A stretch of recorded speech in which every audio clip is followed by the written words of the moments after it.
Okay, so I was thinking a little bit more into it, as I generally do whenever I'm talking about subjects, and I always seem to forget about adding things whenever, I upload a video later on. But I wanted to talk more about the stupid dislike button thing, because I seen the video, but I didn't actually read the comments on the fucking video, and also the dislikes are just outrageous on it. So it's kind of just going against their entire thing, where they're just like, oh, well, this will help protect creators. Well, what it is it's just you're literally not listening to the fucking YouTube community. Like, we don't want this. I don't know anybody who would want this, unless you're just like some sensitive fucking person like James Charles, for instance, using him as, a prime example.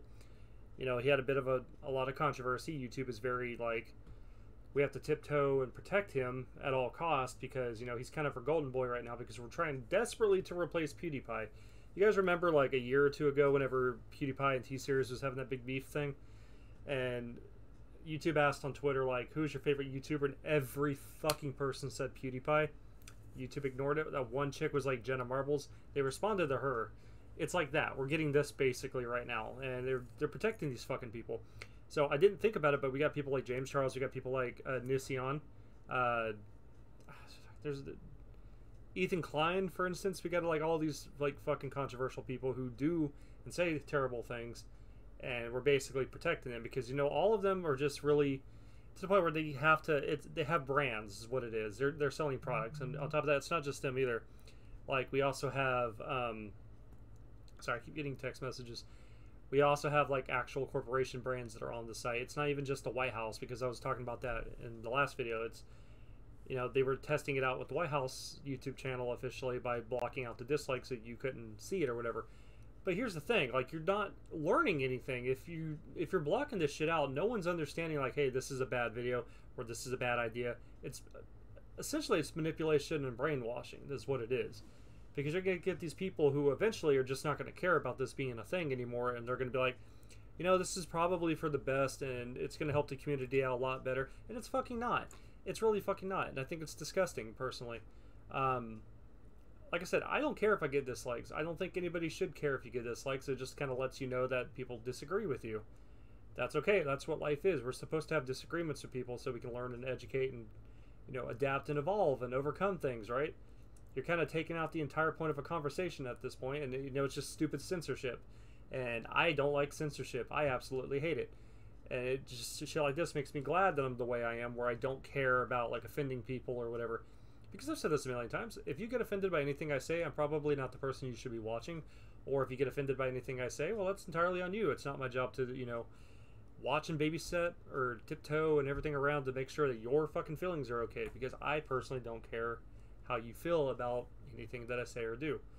I don't. And if you got a problem with that, just go ahead and dislike the video. It's not like I'm going to ever check it anyways. I'm just going to see the positivity and be like, damn, you know what? These people really like me. This could totally be used as like a double-edged sword as a weapon, So people who are like controversial, just like bombard them with likes. Let people know in the YouTube community that, like, you know what? This might be a good idea. iDubbbz bullying people. That sounds cool. Rice Gum being a little cocksucker. That's cool too. BazzbeTV saying the N-word. Non-binary sucks. I mean, hey, it is what it is, right?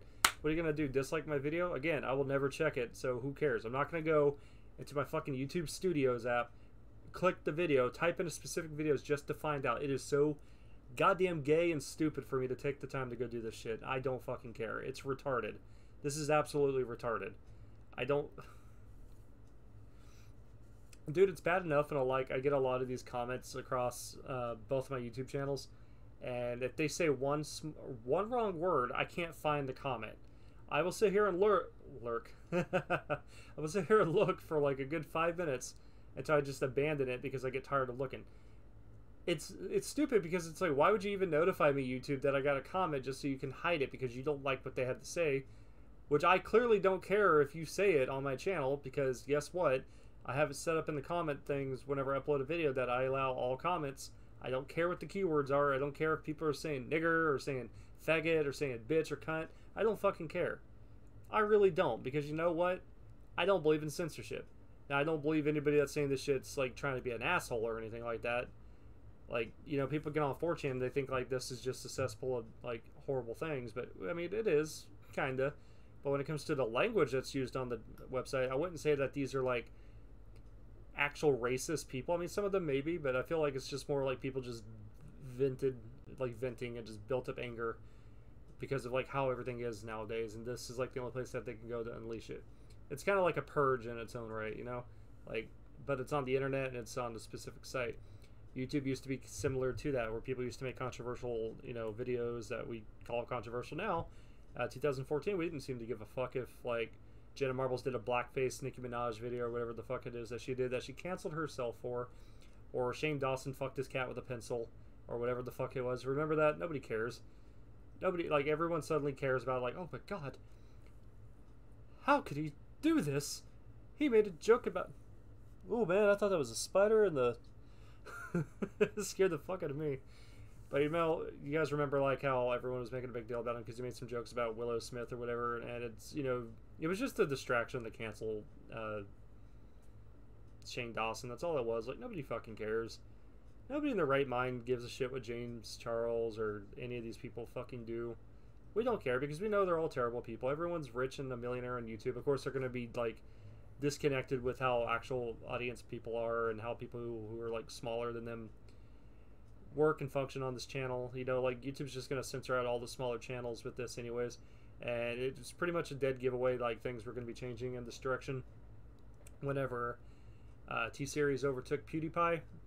You guys remember that? Yeah, I remember that. That's when YouTube died. That was the day YouTube officially fucking died.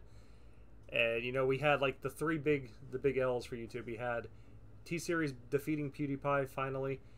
We had the YouTube Rewind receiving all the dislikes, which was a good fuck you to the company. But you know what? The company's coming back to say, fuck you. It is now no longer the most disliked video because we're hiding that.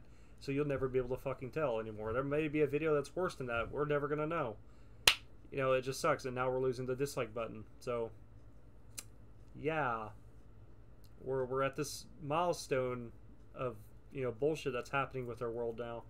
And, you know, I was actually going to say this in another video I was making, but I decided to take that part out, which I forgot what video I uploaded, but I actually, like, deleted the whole part because I wasn't so sure on it. And I've been kind of convincing myself that this might be a good idea, but now I'm not so sure once again. I was interested in seeing how the world would be if we just went along with doing all this Chinese, which I'm saying Chinese, yes, because this is kind of what China does, this kind of shit. But, like, how would the world be if we just deleted all of this controversial things that, you know, the left, for instance, which are mainly the driving force of all these changes and hurt feelings and all this propaganda bullshit, what would the world be like if they won? And I mean really won where there's no resistance. It's kind of interesting, wouldn't you think? Like, I don't feel like any other country or society or civilization ever on this planet has ever done this before to the extreme that we're trying to take it here in America. Like, I'm kind of interested in seeing what the world would turn into. What would happen if they get like free reign control of like complete dominance with censorship, which I know they kind of have it, but I mean like real fucking dominance where you can't even voice back without losing your account, losing your voice, or going to prison or firing squad. What would the world be like? I don't know. This is just something I'm really kind of perplexed about because I don't really have an answer for it. Just, I really don't know, and we're kind of reaching that dystopia right now. Maybe, I think we in this country have maybe 12 years, and that's kind of me being out of stretch. We got about 12 years left before everything goes downhill. So maybe the Mayan calendar was correct with the 2012 shit, because I believe in 2012 was when like Barack Obama, for instance, kind of got reelected, and he kind of started changing some shit, which pretty much led up to Trump, which led up to everyone retaliating and getting Biden in just to realize how fucking dumb you were for casting that vote. And who's to say what 2024 is going to be like? I don't really know. Is it interesting to think about? Yeah, it is. You know, it's been almost 10 years since we had the Mayan calendar shit with 2012. It's been almost 10 years. Think about that. You understand how crazy shit has changed in the last decade? It's been kind of wild. So, I don't know. What do you guys think? Let me know. Yeah. Bye.